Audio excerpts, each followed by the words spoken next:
বক্তব্যে বলেছে উন্নয়নের কথা, আমি সে প্রসঙ্গে যাচ্ছি না। এই লোকসভা নির্বাচন, এই নির্বাচন আমাদের কাছে খুবই গুরুত্বপূর্ণ নির্বাচন। একদিকে ইন্ডিয়া জোট, কারা কারা রয়েছে সেই জোটে?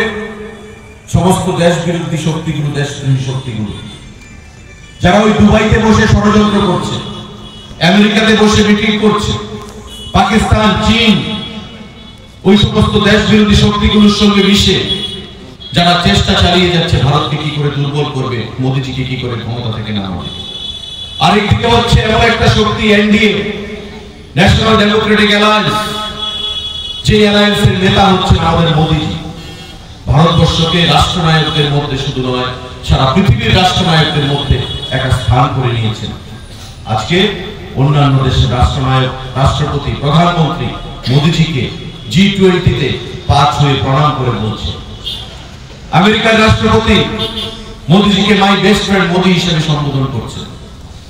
আজকে করোনার সময় আমরা দেখেছি, যখন আমরা আশা ছেড়ে দিয়েছিলাম যে বাঁচবো কি বাঁচবো না, কোভিডের কোভিশিল্ড দুটো টিকা দিয়ে সারা ভারতবাসীকে শুধু নয়, ইউরোপের সমস্ত দেশগুলোকে, আফ্রিকার কান্ট্রিগুলোকে নতুন করে বাঁচার অধিকার প্রদান করেছে। 5 কেজি করে চাল, আপনারা 90% মানুষ সেখানে 5 কেজি করে বিনামূল্যে চাল পাচ্ছে, খাওয়ার অধিকার প্রদান করেছে। PMAY আবাস থেকে শুরু করে জল জীবন মিশন, প্রতিটা ক্ষেত্রে গরিব অংশের মানুষকে জাত বা ধর্ম বর্ণ নির্বিশেষে নতুন করে বাঁচার অধিকার দিয়েছে এবং স্বপ্ন দেখার অধিকার দিয়েছে।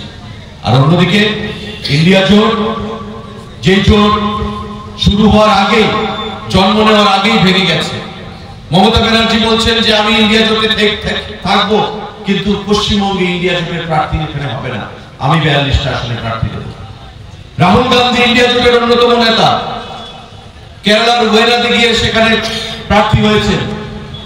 ওয়েনাদে ওনার বিরুদ্ধে প্রার্থী হয়েছে সিপিআই, কমিউনিস্ট পার্টি দলের সিপিআই সাধারণ সম্পাদকের ধর্মপত্নী। ইন্ডিয়া জোটের প্রার্থী ইন্ডিয়া জোটের বিরুদ্ধে লড়াই করছে, প্রার্থীর বিরুদ্ধে লড়াই করছে। আরেকজন ইন্ডিয়া জোটের নেতা অরবিন্দ কেজরিওয়াল, মদের কেলেঙ্কারিতে, শত শত কোটি টাকার কেলেঙ্কারিতে যুক্ত। 2 বছর আগে তার উপমুখ্যমন্ত্রীকে ইডি গ্রেফতার করে সে তিহার জেলে পাঠিয়েছে। আর গত 1 সপ্তাহ আগে অরবিন্দ কেজরিওয়ালকে গ্রেফতার করে ইডি তিহার জেলে পাঠিয়ে দিয়েছে।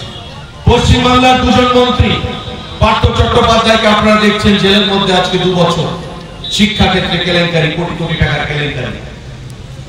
জ্যোতিপ্রিয় মল্লিক, খাদ্যমন্ত্রী, 100-150 কোটি টাকার কেলেঙ্কারি, ইডি তাকে গ্রেফতার করেছে।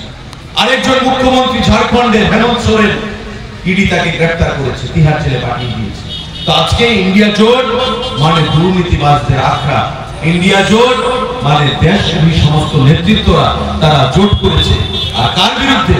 যিনি ভারতবর্ষের গণতন্ত্রকে সুদৃঢ় করেছেন, দেশের আভ্যন্তরীণ নিরাপত্তাকে শক্তিশালী করেছেন, আমাদের ভারতকে বিশ্বগুরু তৈরি করার জন্য কাজ করে চলেছেন, যিনি ভারতবর্ষের কাশ্মীর থেকে কন্যাকুমারী পর্যন্ত প্রতিটা অংশের মানুষকে নতুন করে স্বাভিমানী হয়ে দেশ রক্ষা এবং জাতীয়তাবোধে আখ্যায়িত করেছেন, জাতীয়তাবোধে সেখানে আমাদেরকে যারা সেখানে আপ্লুত করেছেন, সেই সমস্ত নেতৃত্বরা আজকে মোদীজির বিরুদ্ধে ষড়যন্ত্র করছে।